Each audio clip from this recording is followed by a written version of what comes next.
C'est lundi de Pentecôte aujourd'hui, l'effusion du Saint-Esprit célébrée par la communauté chrétienne à travers le monde. Bonjour et très belle fête à tous et à toutes, mesdames et messieurs. Pour marquer le coup, aujourd'hui, à ce midi, l'ouverture en musique sur un titre gospel, Boblé, signé par l'étincelante chantre du Seigneur, Rebecca Niafou, une voix consacrée pour vous dire bienvenue. Vous avez fait bouger le studio complètement. Il y avait que... Bon, lui, c'est normal, il ne sait pas danser, du coup, il n'a pas voulu...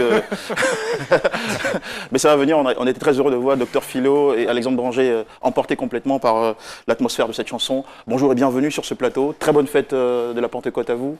Bonjour, merci, bonne fête à vous aussi. Bah, c'est gentil, merci beaucoup. Alors, difficultés, humiliation, nuit à la belle étoile, décès de vos proches, une vie précaire depuis l'enfance, une histoire pleine de douleur, mais également de honte, et malgré tout une foi qui n'a pas coulé, une foi qui s'est forgée à travers les années. Vous êtes notre invité aujourd'hui pour vous confier, donc nous raconter comment vous avez réussi à le faire, et surtout comment votre histoire a finalement changé. Bienvenue, nous avons choisi comme thème, pour résumer tout ça, « Ma foi n'a jamais été ébranlée ». Alors, je me permets très rapidement de vous présenter. Vous êtes né le 3 janvier 1989 à Abobo. Vous êtes chantre de l'Éternel, on a pu bien le voir et apprécier. Mère de 2 enfants, mariée, mère de 2 enfants. Oui. Vous êtes Benjamin d'une famille de 13 enfants. Oui. Votre mère était chantre du Seigneur, votre père chansonnier. Votre mère a, disons, dans sa carrière, récolté plusieurs distinctions gospel, plusieurs trophées. Et voilà, l'éducation chrétienne, ça a été votre expérience depuis la tendre enfance jusqu'à ce jour. Mais, chose tout de même touchante, c'est que les difficultés, Rebecca Niafou, ont commencé très tôt dans votre vie.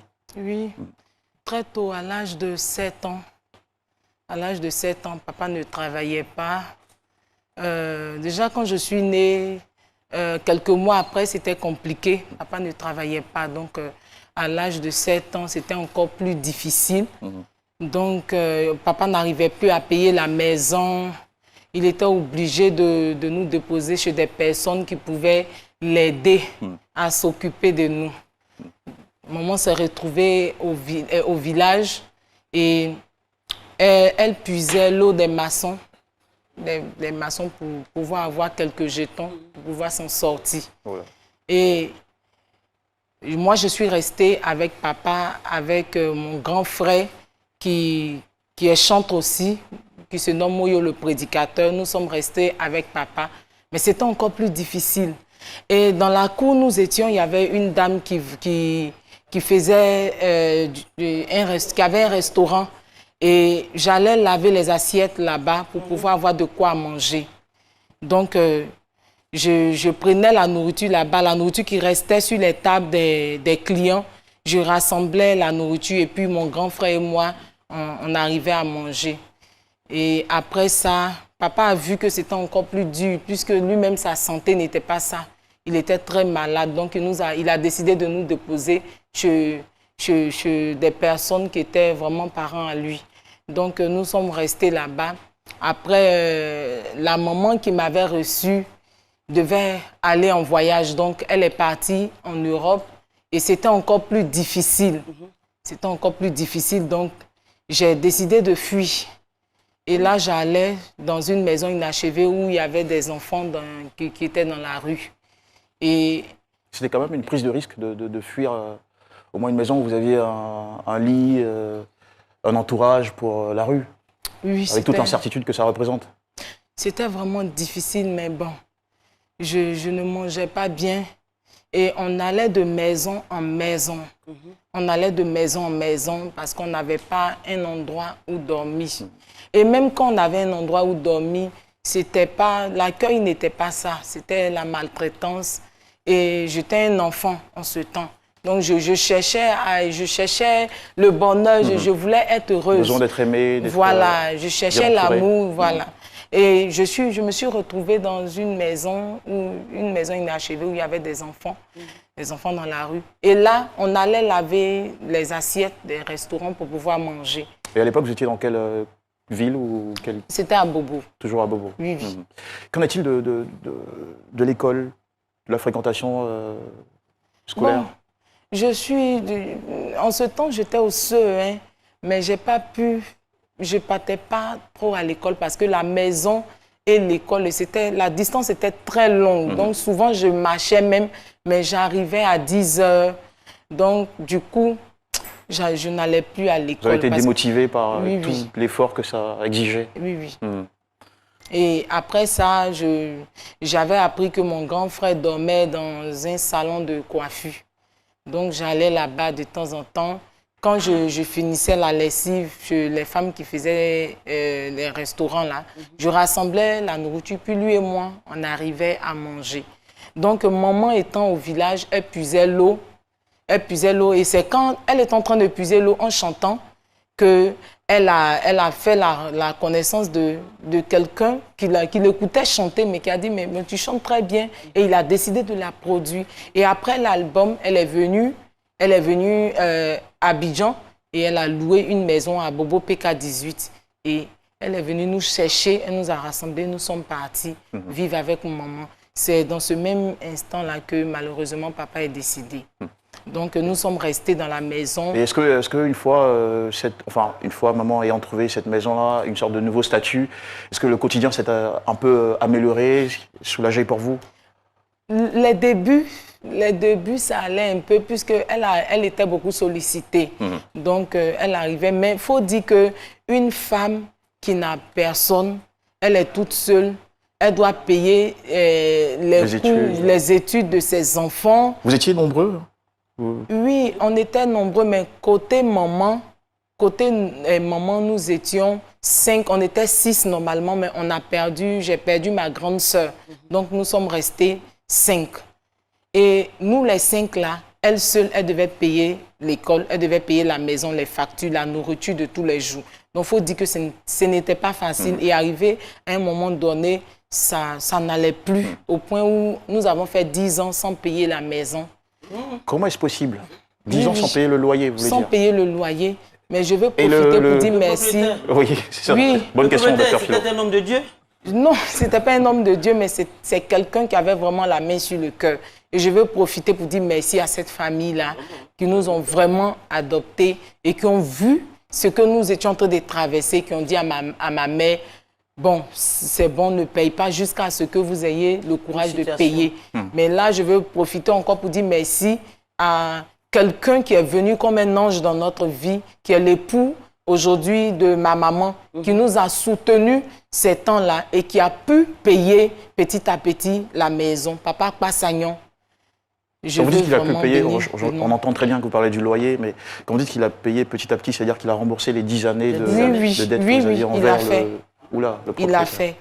Et formidable. On ne pouvait plus rester dans la maison. Et pourquoi vous ne pouviez plus rester dans cette maison? Bon, c'est aussi la maison de quelqu'un. Il a besoin des moyens. Donc, c'était encore plus difficile. Non, mais s'il payait déjà le loyer, pourquoi est-ce que vous ne pouviez plus rester dans la maison? Parce qu'il payait déjà, il a remboursé les 10 mois. Oui, il a remboursé... Les 10 ans. Il a remboursé les 10 ans, mais il faut dire que ça n'a pas été facile aussi pour cet homme-là, qui se débattait vraiment.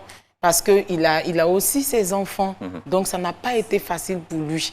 Donc, arrivé à un moment donné, c'était encore plus difficile. Et à cause de la situation du pays que nous avons traversé, en plus de cela, nous étions obligés de quitter la maison. Et nous nous sommes retrouvés dans l'église que je fréquentais en ce temps, à Angré. Et c'est dans l'église que nous dormions. On était à l'église. Et ce n'était pas du tout facile. On n'arrivait pas à manger. Tout ça. Après, on était nombreux. Pourtant, maman exerçait bien son office de chantre. Oui, en ce temps, à cause de la situation du pays. Il n'y avait plus de gombo, comme on dit à Abidjan. Voilà, elle n'avait plus de sorties, elle n'était plus sollicitée. Donc, l'église aussi, on était nombreux, puisque des personnes aussi qui avaient quitté la maison à cause de la situation du pays se sont retrouvées dans l'église. Donc, nous avons quitté l'église et nous nous sommes retrouvés à Zopé. L'église, vous avez hébergé pendant combien de temps?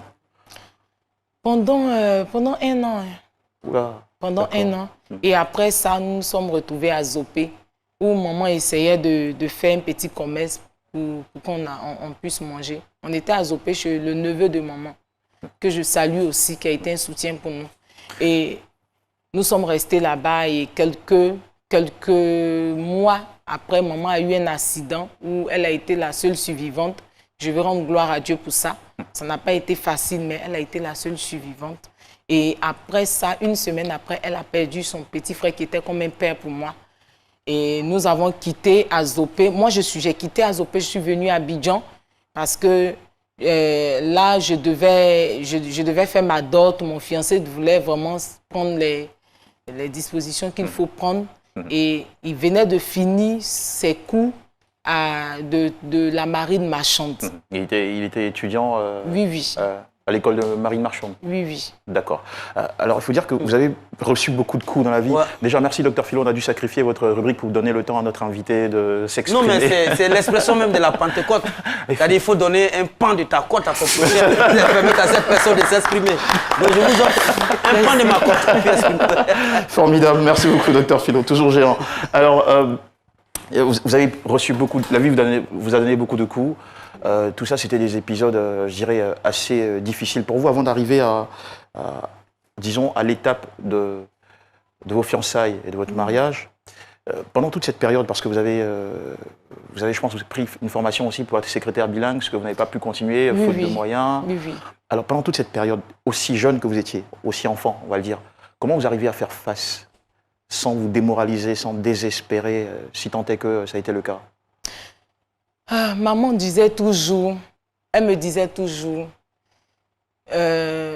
sois forte, je suis en train d'écrire mon histoire, mais bientôt tu vas aussi écrire ton histoire.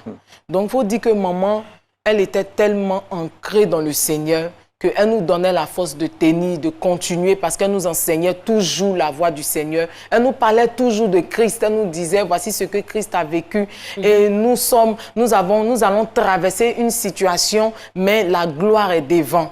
Et elle nous apprenait ce que c'est que la foi. Elle nous donnait de croire, de persévérer et de toujours s'attacher au Seigneur Jésus. Donc, c'est cette dame-là, cette dame qui est vraiment pleine de valeur, qui m'a donné la force, le courage de tenir. Et en tout cas, ce n'était pas la fin de l'histoire, puisqu'il y a eu encore d'autres péripéties insoutenables. Wow. Franchement, difficile à décrire. Oui, vous allez le réaliser quand nous reviendrons juste après cette fenêtre publicitaire. Merci de nous suivre sur RTI 1. À tout de suite, mesdames et messieurs. Et en direct sur RTI 1, nous sommes de retour juste après la pub. Merci d'être là, mesdames et messieurs. Comment garder la foi face aux épreuves? On en apprend un peu plus à l'écoute de Rebecca Niafou, chantre du Seigneur, dont l'histoire, la vie de famille, le parcours a été autant complexe que douloureux. Elle nous en livre les détails depuis le début de cette émission. Merci encore une fois à vous, Rebecca. Alors, vous nous disiez un peu avant la ponctuation publicitaire que vous étiez sur le point, en 2012, de procéder maintenant ou de faire l'expérience de votre dot. Mais avant la dot, comment avez-vous rencontré celui qui est devenu aujourd'hui votre époux, avec qui vous avez eu, je crois, 2 beaux enfants? Deux enfants, oui. Il faut dire que mon mari, je l'ai rencontré quand j'étais encore à l'école. Il travaillait en face de l'école. J'étais en 3e. Et c'est quand je sortais de l'école, il m'a interpellée. C'était pas très tôt, ça? Comment? C'était pas très tôt, ça? Oui, j'étais en 3e, mais bon, il m'a interpellée, mais on n'était pas encore ensemble. Il vous a interpellé, voilà. Comment? De quelle manière? Ça fait un peu policier. Il a essayé de faire connaissance avec moi, mais il faut dire que j'étais beaucoup chrétienne, comme maman nous l'enseignait toujours. Donc, j'ai pas... Et ça voudrait dire quoi à cette époque-là? Refuser les avances Bon, nous sommes restés amis, mais bon, il n'y avait rien encore entre nous. Et je lui ai dit que je viens d'une famille chrétienne et que je voulais bien faire les choses.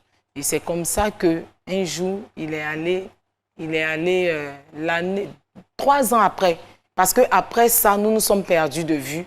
Et 3 ans après, c'est là qu'on s'est rencontrés encore. Et il m'a dit, bon, tu m'avais dit que tu voulais bien faire les choses parce que tu viens d'une famille chrétienne. Je lui ai dit oui, il dit bon, emmène-moi voir ta mère. Et il est allé faire la connaissance de maman. Il a fait ce qu'on appelle coco chez nous. Après ça, c'est là 2 ans après, il est rentré à l'académie. Et après ses études, quand il est sorti, c'est là on a procédé à la dot. Et ça a duré combien de temps tout ça? Depuis qu'il vous a interpellé quand vous étiez en 3e jusqu'à ce qu'il vienne? Toute cette période-là, c'était combien de temps? 2007, C'est en 2007, on s'est connus 3 ans après. 2 ans encore? 2 ans encore. 5 ans? Donc 5 ans après. Alors, vu que c'était une époque où vous étiez très en difficulté, la famille aussi, est-ce que la rencontre de cet homme-là a été pour vous une sorte d'issue, d'opportunité pour... Beaucoup, beaucoup. Il ne travaillait pas encore, je précise. On s'est mariés même quand il ne travaillait pas encore. Parce qu'il a fini les études, il attendait qu'on l'appelle, donc il ne travaillait pas encore. Alors, comment pouvait-il vous satisfaire ou vous aider au quotidien, alors? C'est quelqu'un qui est très battant. Il a vendu des œufs, il a vendu parfum, il a vendu poisson fumé, il a repassé les habits, il a lavé les habits des gens. C'est quelqu'un qui est très battant et il faisait tout parce qu'il savait ce que je traversais. Donc, il faisait tout pour ne pas que je sois triste, pour ne pas que je pleure. C'est vrai que ce n'était pas quelque chose de grand qui pouvait enlever ma famille de cette situation, mais ça m'apaisait quand même. Est-ce que ça a été facile pour lui de vous épouser, puisqu'il n'avait pas de boulot? Est-ce que la famille pouvait à l'époque accepter qu'un homme sans métier, sans revenu régulier, vienne demander et prendre la main de sa fille? Comme j'ai dit... Je précise que vous êtes marié en 2013, vous avez 25 ans à l'époque. Oui, oui. Vous voulez savoir si votre mari était chrétien aussi? Oui, il était chrétien. Comme je dis, je viens d'une famille chrétienne et ma maman m'a toujours dit, ne te mets pas avec un homme pour le matériel. Ne te mets pas avec un homme pour le matériel, mais si tu l'aimes et qu'il a la crainte de Dieu, ensemble, vous pouvez être meilleurs. Et ma maman m'a toujours dit ça. Donc, cet homme-là, il y a quelque chose qu'il a fait qui m'a marqué. Quand il est venu me voir ma mère, quand il est venu faire la connaissance de ma mère, on n'avait rien à manger. C'était un 1er janvier et normalement, un 1er janvier, il y a la nourriture dans toutes les maisons, mais nous, on n'avait rien à manger. Et je me rappelle bien, ma mère était couchée dans le canapé parce qu'elle avait faim. Elle n'avait pas mangé ce jour-là. Et il y avait des jours même où on ne mangeait pratiquement pas, mes frères et moi. Donc, c'est comme ça que... Et quand il est arrivé qu'il n'avait pas mangé ce 1er janvier-là, quelle a été sa réaction? Lui, en tant que beau-fils, il a eu dans sa belle famille. 1er janvier, il n'a pas mangé. Qu'est-ce qu'il fait? La première des choses qu'il a fait, il a donné de l'argent à maman. Il m'a dit, viens, on allait acheter un sac de riz. Il a payé 2 poulets et il a remis l'argent à maman. Il dit, bon, écoute, maman va faire le marché, on va préparer, on va manger, comme s'il la connaissait. Et ça a beaucoup touché ma mère. Et vous l'avez plus aimé après cet acte? Oui, oui. Ça vous dit que quelque part, le sac de riz normal. a eu... Et le poulet, le sac de riz, le poulet. C'est ça. Allez, grâce à Dr Philo, on reprend du sourire dans cette émission, mais quoique vous n'en aviez pas toujours. Hein. Le mariage ne vous a pas exempté, et n'a pas mis fin aux difficultés dans votre vie, Rebecca, parce que quoique marié, vous avez tout de même vécu encore des épisodes assez terribles. Très dur. Vous empruntiez auprès des boutiquiers du quartier. Oui, oui. Vous vous êtes retrouvé à ne même pas pouvoir payer le loyer. On ne payait pas la maison, on s'est retrouvés dehors.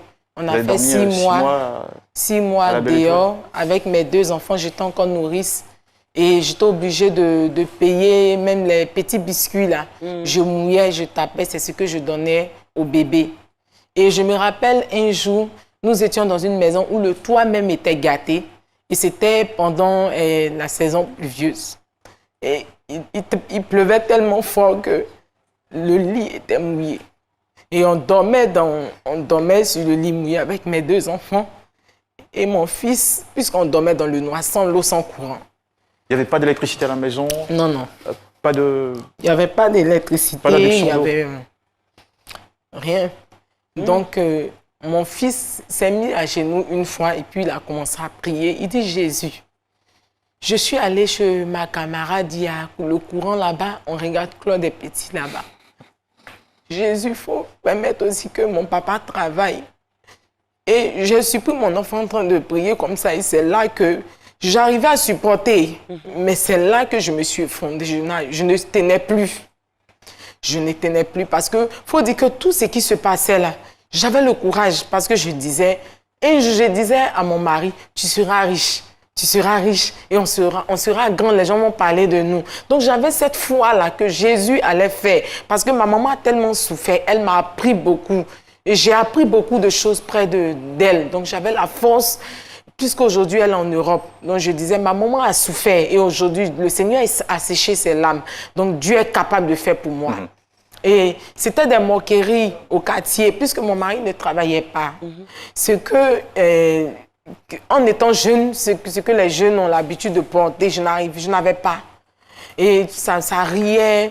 Il y a des personnes même qui me demandaient, mais tu n'as pas honte d'être avec quelqu'un comme ça? C'est forcé, allez-y au village.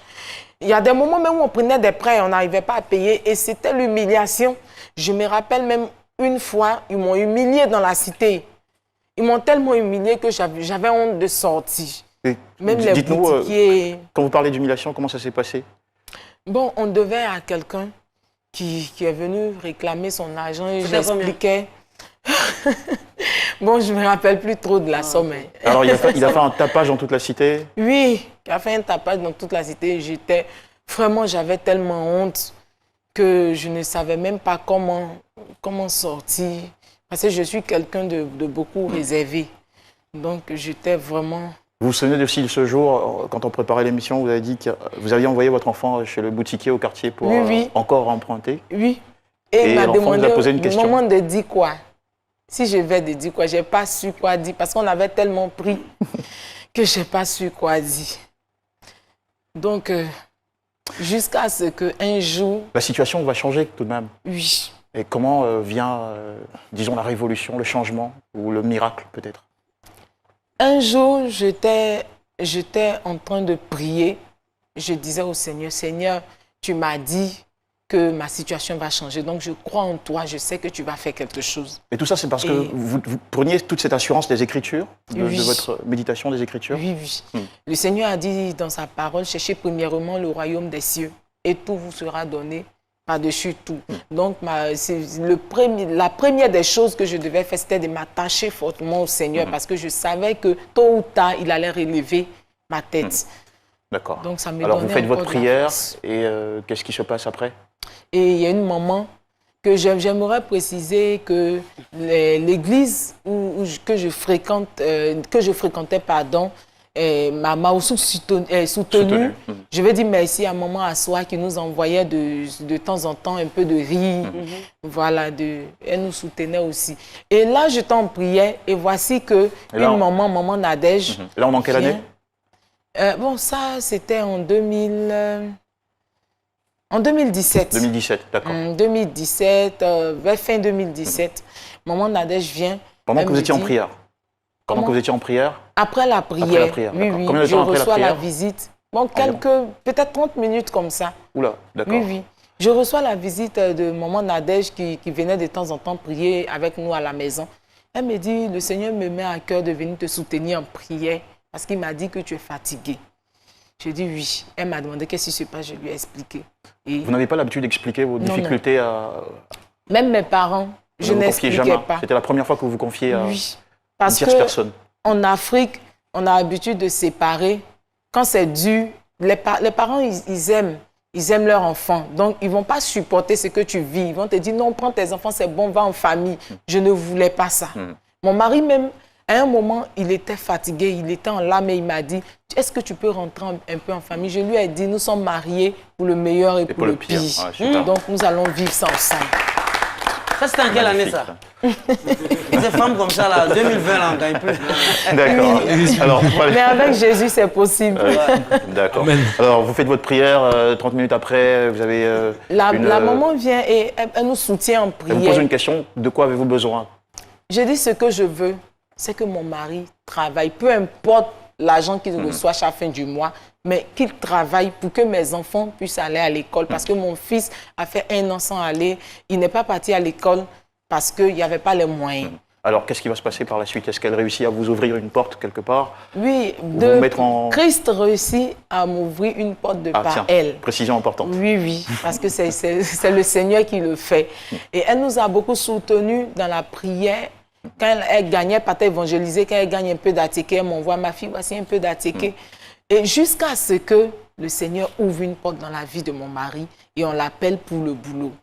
Il avait déposé ses dossiers oui, quelque part. Et le Seigneur a glorifié son nom, ils l'ont appelé, il a commencé à travailler. Aujourd'hui, je précise que votre mari il est officier de la marine. Oui, oui. Voilà. Et la situation s'est améliorée? Oui, la situation s'est Vous améliorée. vous souvenez de ce jour où vous avez parlé d'un jour où l'enfant, lorsque vous avez enfin eu votre maison avec l'électricité, l'eau et tout ça à l'intérieur, il y a eu une scène Waouh! Mon fils inoubliable. a commencé à crier dans la cour. Maman, il y a courant. Maman, on a télévision. Maman, il y a de l'eau. Maman, tu ne puisses pas l'eau. Maman, papa est parti au travail. Il a commencé à crier dans la cour. Merci Jésus. Il nous a donné une maison, on a courant. Donc, bon, pour des personnes qui n'ont jamais vécu ce genre de situation, ils étaient étonnés. Ils disent, mais il a quoi? C'est normal qu'il y ait... Je dis, mais... Dans mon connaissez cœur, pas j'ai notre dit, vous ne savez pas ce qu'on a vécu. Vous qui avez vécu toutes ces expériences-là, alors je veux savoir, quand la situation s'améliore comme ça, comment est-ce que, en même temps, on sait que c'est l'œuvre de Dieu? Parce que moi, je connais des gens qui ne croient même pas à Dieu. Hein. Chaque matin, même lui-même, il parle mal à Dieu. Mais quand il va, il travaille. Comment est-ce qu'on sait que là, c'est la volonté de Dieu, c'est l'œuvre de Dieu? Je dis c'est la volonté de Dieu. Pourquoi? Parce que tout ce qui est bon, tout ce que Dieu fait est bon. Que ce soit quelqu'un qui ne connaît pas le Seigneur ou quelqu'un qui connaît le Seigneur, c'est le Seigneur qui fait toutes choses. Et je dis qu'il est encore mieux de connaître le Seigneur parce que non seulement ses promesses se réalisent dans ta vie, mais en plus de cela, tu es heureux toute ta vie. Et après cette joie sur cette terre, tu es heureux encore dans les cieux. Donc je dis que c'est le Seigneur qui le fait parce qu'il me l'a dit. Il me l'a dit et je savais... Il vous l'a dit à travers quoi, les Écritures? Quand je priais à travers les Écritures, quand je suis en train de prier, quand la situation devient dure, devient pénible, il me dit prends la Bible. Quand je prends la Bible, il me donne, il me réconforte à travers les versets. Et il m'a même emmené dans le livre de Daniel. Daniel qui était face au lion. Le Seigneur l'a sauvé des lionceaux. Donc le Seigneur nous a sauvés de cette situation. J'ai perdu mes frères dans cette période-là. C'était dur. Mais le Seigneur a permis que je sois là et il a relevé ma tête. Et aujourd'hui, je bénis le nom du Seigneur parce que ma vie est un témoignage, notre vie est un témoignage. Super. Alors, il faut dire que c'est votre mari dont la situation a changé puisqu'il a eu entre-temps un boulot. Il a évolué aussi dans son poste. Il a produit complètement votre album, votre premier album, intitulé Fidélité. C'est un 8 titres qui est sorti le 1er juillet 2018, dans lequel vous racontez votre histoire. C'est ça? Ou bien c'est quoi la substance de cet album-là? Pendant que je traversais les épreuves, c'est là que le Seigneur m'a donné des cris, ces cantiques-là. C'était pendant vos moments difficiles que vous aviez l'inspiration des lyrics de vos chants? Oui, oui. D'accord. Boblé, je dis, Seigneur, si j'avais des ailes, j'allais voler pour te rejoindre. Je dis merci au Seigneur. Voilà, je lui rends toute la gloire. Je lui dis merci parce qu'il m'a enlevé de loin. Voilà, et je parle de la fidélité de Dieu. Combien de fois Dieu est fidèle? Je parle de la foi en Christ. Je demande à quelqu'un qui n'a plus d'espoir de croire. Christ est capable de le faire. Capable de changer des vies. D'accord. Ça se passe bien, votre carrière de chanteur du Seigneur? Vous êtes sollicité, vous faites un an, vous avez des entrées financières? Oui, ça se passe très bien. Fini les difficultés. Hein. Fini les difficultés. Et qu'est-ce que maman pense de tout ça? Elle aussi qui est passée par là et qui aujourd'hui vit en France, c'est bien ça? Elle est fière, elle ne fait que pleurer, elle ne fait que pleurer de joie pour rendre gloire à l'Éternel. En ce moment, elle est en Europe. Voilà. Donc, elle aussi, elle continue le ministère là-bas. Est-ce que vous avez un message à partager avec, je veux dire, pour tous ceux qui souffrent? Oui, mais justement, comme vous avez souffert. Qui sont en difficulté, qui regardent cette émission, vous avez une parole de consolation pour... Parce que c'est pas évident de garder la foi aussi. C'est pas évident. Comment garder la foi? Qu'est-ce que vous pourrez leur dire pour relever leur confiance, pour leur donner un peu de lumière? Allez-y, en 1 minute. Je vais dire à quelqu'un qui m'écoute, qui traverse des moments difficiles, à quelqu'un qui traverse des périodes vraiment dures, qui n'a personne pour le soutenir, que Jésus a été mon meilleur ami et il continue de l'être. Et Jésus veut être l'ami de cette personne-là. Et il est capable de te réconforter. Parce que dans ces moments-là, l'amour même n'y est plus. On perd l'amour des proches. Mais Christ, il est celui qui donne l'amour au-delà de tout. Donc, je vais dire à cette personne qui m'écoute là, d'essayer mon Jésus. Il est capable de changer ta situation. Il y a de l'espoir.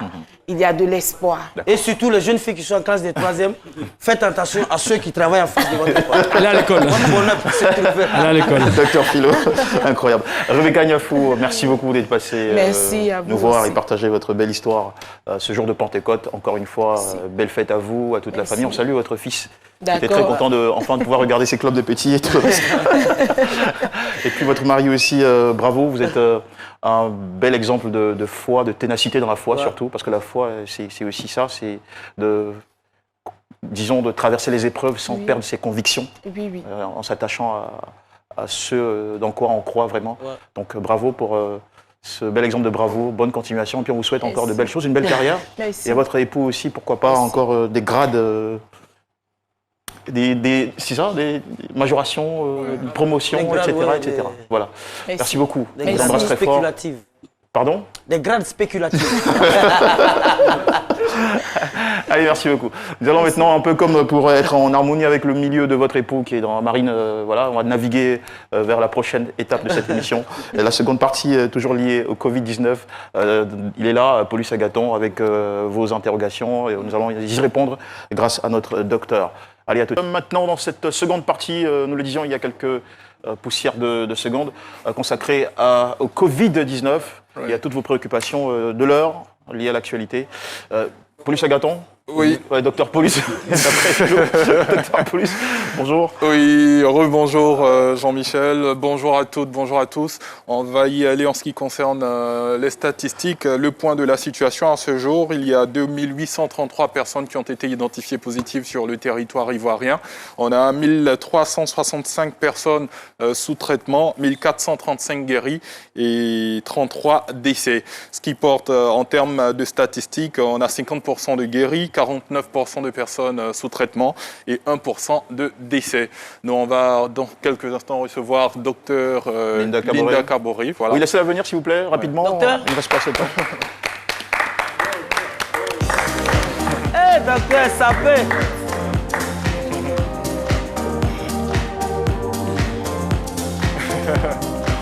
Toujours bien habillé, notre docteur.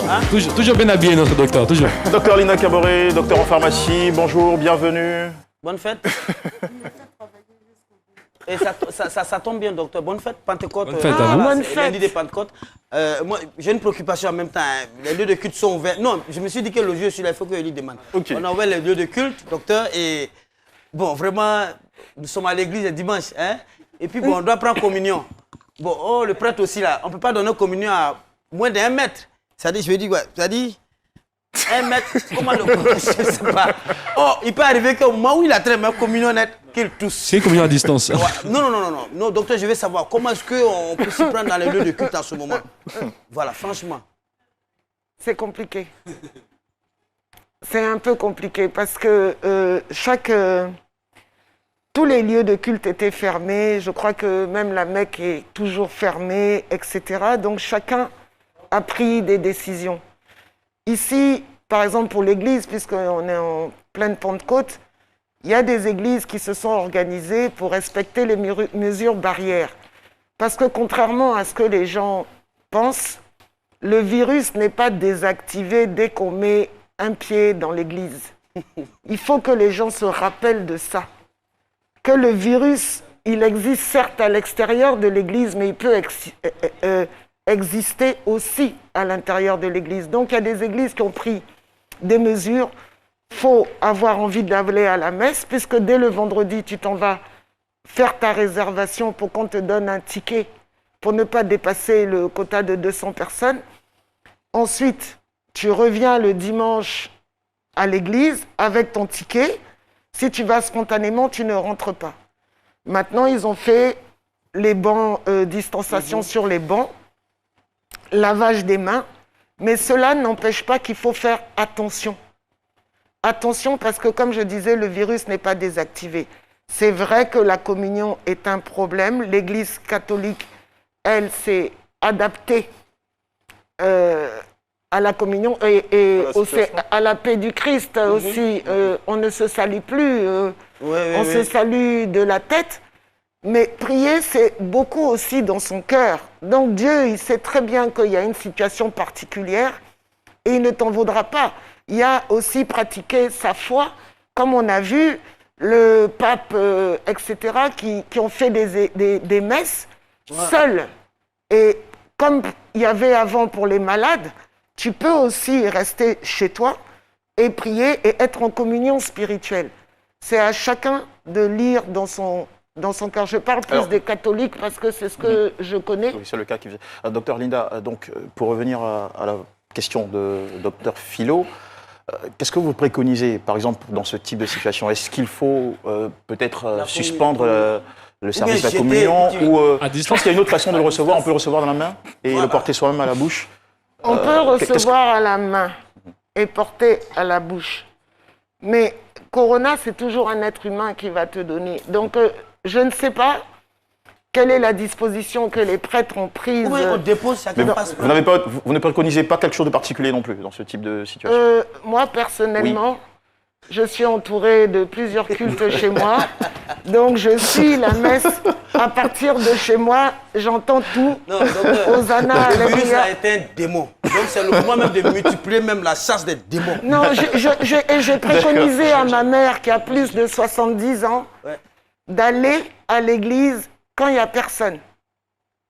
Parce que les personnes âgées. Mais si elle doit aller à l'église quand il n'y a personne, on perd tout de même la puissance de la communion, de la fraternité, du rassemblement. Le mot religion vient du verbe lier. Être ensemble. Relicare, relié à Dieu. Oui, relié. On est liés ensemble, communier ensemble, ça apporte une chaleur. Retrouver sa communauté, c'est très important. Mais actuellement, on va éviter. Mais on peut, surtout les personnes âgées, moi je recommanderais qu'elles évitent. Mais si elles ont vraiment besoin d'aller prier, qu'elles y aillent en dehors des heures de messe. Personne ne leur en voudra. Tout à fait. Paulus Agathon, question de... Alors, déjà, docteur, pour aller dans le sens de Jean-Michel, en ce qui concerne la communion, certaines communautés ont décidé de suspendre la communion. Vous ne dites pas ce que vous préconisez en tant que tel, mais est-ce que c'est un bon... Je ne suis pas prête. Non, mais est-ce que c'est une bonne résolution? Je sais qu'au Sénégal, il n'y a pas de communion. Le prêtre communie lui-même et il n'y a pas de communion. Ça, j'ai vu. À Rome, il n'y a pas de communion. Chez nous, il y a encore la communion. Donc, c'est à chacun de décider s'il va communier, mais ça ne l'empêche pas de vivre son Eucharistie jusqu'au fond. On ne bénit plus non plus les corps en se passant j'ai oublié. L'eau bénite de main en main. Donc il y a des choses, l'Église s'est adaptée. On va essayer d'évoluer, on va laisser cette question. L'Église s'est adaptée, mais je ne suis pas archevêque ni monseigneur pour décider qu'est-ce qui est bon ou pas. Vous voyez ce que je veux dire? On vous a compris, on sait que c'est une question qui est un peu complexe pour vous. Oui, c'est très complexe. Allez, Paulus Agathon, on va prendre une question d'internaute et ensuite c'est très personnel. Alexandre Granger. D'accord. Alors cette fois-ci, la question de Yves Koulibaly. Il dit, on a vu qu'après le déconfinement, les compétitions sportives ont par exemple repris en Allemagne. Est-ce que nous également, on peut jouer au foot ou au basket au quartier? Tout dépend. Je pense que pour l'instant, c'est un petit peu tôt parce que quand on a vu le pic, enfin pas le pic, qu'on a eu 109 cas il y a 3 jours, je pense que cette période est un peu délicate. Donc s'ils peuvent patienter encore un peu, parce qu'il va falloir nettoyer à chaque fois le ballon qui a été touché. C'est difficile de dire aux jeunes de patienter quand l'école reprend, quand certains espaces ouvrent, leur dire de ne pas jouer au foot. Il faut laver le ballon, je ne sais pas s'il faut mettre après des gants ou je ne sais pas, mais on est encore... je pense qu'après le mois de juin, on pourra certainement décider d'autres choses. Mais avec 109 cas, moi j'ai été choquée. 109 nouveaux cas, vous voulez dire? 109 nouveaux cas d'un coup en une journée. C'est beaucoup. Ok, alors Alexandre Granger. Oui, docteur, moi j'ai une question pour vous. Par exemple, Oui, Jean-Michel, maintenant vous adressez au docteur. Par exemple, si j'ai envie d'être bénévole... Merci, docteur Philo. Merci, docteur Philo. Merci. Si j'ai envie, par exemple, d'être un bénévole et de lutter contre le Covid-19 en Côte d'Ivoire, est-ce qu'il y a une structure étatique officielle, par exemple, pour moi, pour y adhérer, pour y aller, pour dire bonjour, je suis bénévole et j'ai envie de vous aider? Quel nom vous cherchez? C'est une façon de dire, il y a beaucoup de jeunes qui font rien à la maison et qui aimeraient peut-être... Attention. J'ai pas besoin de l'État pour aider. Bénévole en tant que Alexandre monnaie. Granger, c'est pas parce qu'on fait rien qu'on va devenir bénévole, on le fait. Je suis du Lions Club, donc la porte est ouverte. Parce que nous Donc, faisons on peut se rendre au Lions Club, c'est ça? Comment? On peut aller se rendre au Lions Club pour dire bonjour, je suis bénévole. Vous avez un membre du Lions Club devant vous. D'accord. Venez me voir et... Au-delà du Lions Club, est-ce qu'il y a d'autres structures? Il y a des ONG, il faut aller au ministère de la Solidarité. C'est ça, la solidarité. Le ministère de la Solidarité a le recensement de toutes les ONG et tout dépend aussi de votre profil. Parce qu'il y a des groupes dans lesquels vous pouvez aller où vous allez investir que de votre personne. Et puis, des fois, il y a des groupes qu'il faut mettre aussi la main à la poche, etc. Donc, faut bien choisir dans quel type de bénévolat. Et je suis... C'est ce que je voulais savoir, merci à vous. C'était une bonne question. Mais j'en ai un pour vous. Lequel? Allez, on le saura sûrement demain. Merci à tous, mesdames et messieurs, de nous avoir suivis. Merci beaucoup, Dr Lina Caboret, à toute l'équipe autour de la table. Merci à tous nos chers techniciens et à la régie. Et puis surtout, merci à vous, vous êtes toujours là.